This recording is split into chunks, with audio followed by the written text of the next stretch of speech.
En representación de los sindicatos Salcobran número 2, Salcobran número 1, Salcobran Bodega, Salcobran Interempresas, Matricard, Nacional BCI, BCI Nova ProService, Viña Morandé y Parque El Sendero número 2, que forman parte del holding Empresas Yarur, informo lo siguiente.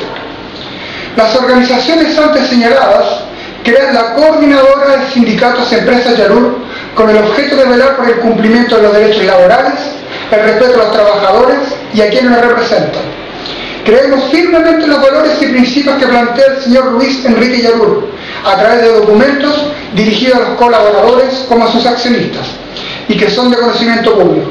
Por tanto, seremos garantes del cumplimiento de ellos.